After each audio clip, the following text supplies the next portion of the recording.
Okay, I'm going to show you a neat little trick now for creating light beams that can be cast through trees for neat little effects. It's pretty much the same thing as we did for the underwater scene, kind of creating the fake caustics, except we really don't need to create a light gel for it. So we're just going to do a simple scene really quick, and I'm going to load in one of these trees, maybe a larger one, and I'll use the blossoming cherry tree, and click OK. Wait for that to load in. We get some pretty good foliage on there, and we might want a little bit more for this specific effect. So I'm going to double click on the tree. We're going to make those leaves a little bigger just by changing their length and width, just to make them a little fuller. And click OK, and now the tree's a little bit fuller, looks a little bit nicer. And what I want to do is just kind of position our camera so the sun, depending on where it is, so the rotation is set up so we're kind of looking at the sun, so we can do some light rays kind of shining through that tree. And it's pretty simple, so we're going to start out by adding Quadric Spotlight. You can right mouse click and go to the fourth option to get that Quadric Spotlight, and we're going to just move it over here. And actually the easiest thing to do is just kind of grab our sun. We can just position it so it's pointing at the camera, and we'll lower it down just a little.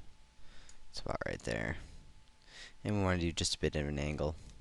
And now I kind of want to match our spotlight to that same thing. So we are going to just do a little bit of rotation on both viewports, on the top view and the front view, just so it's pretty much in the same vicinity as the sun. Maybe we'll rotate it off the side, give it a little bit more rotation. And now we have our spotlight shining on the tree just as the sun is. And now we want to add our volumetrics so we can have some light beams. And actually I'm going to tone down that tree just a little bit because I did make those leaves a little large. Let's go ahead and double click on that, and maybe we'll just bring them back down just a little. And click OK. And it should give us a little more spacing in there. Alright, we'll click back on our Quadric Spotlight, and we are going to go to the first tab up here, and we want to select our volumetric settings. First thing I want to do is turn off the lens flare because we're not going to need it, because we already have the sun creating the lens flare, so that's no problem. We can just turn that off. And now we're going to select the volumetric settings. So we'll just left mouse click on that, and then we can right mouse click and go to edit volumetric settings. I want to up our intensity just a little and our quality boost so it's not so grainy. And we want to make sure that cast shadows in volume is on, and we don't need to worry about show smoke or dust in light beam just yet. And we can turn that on if we want that effect. I'm going to do a quick little render here. And we can see that we have our light beams kind of coming down, but it's very dense over here, and we're not getting a lot through the tree.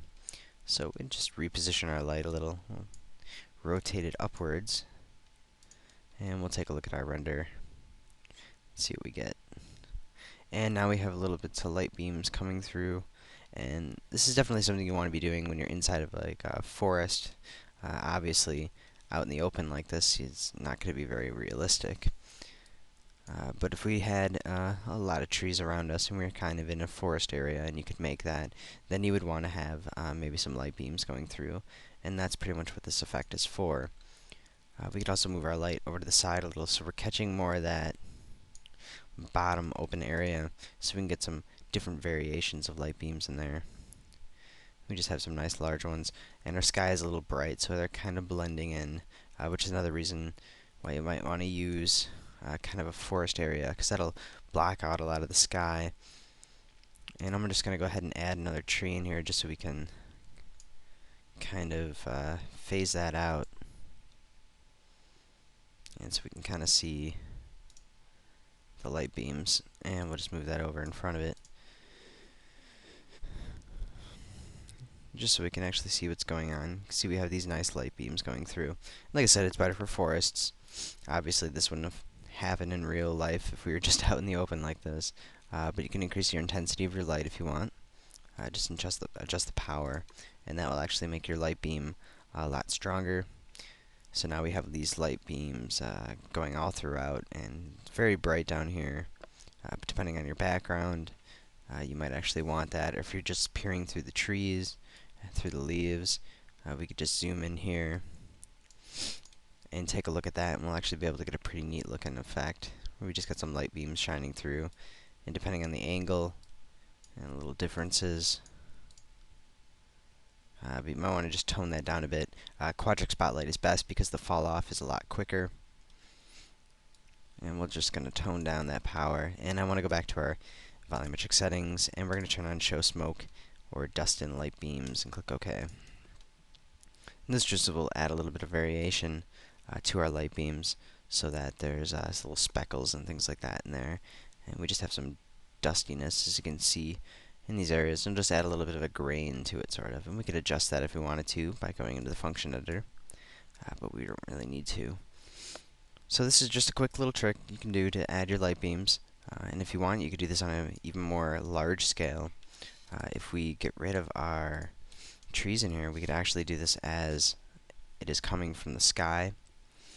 Now in that case, what you're going to want to do is actually use a light gel, and that way you can create some nice beams, and you'll have to, of course, increase your spread so it's a lot bigger, because of course we're working on a much larger scale.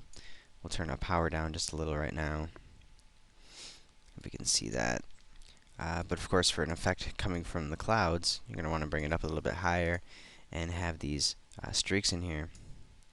But you're definitely going to need to create a light gel for that.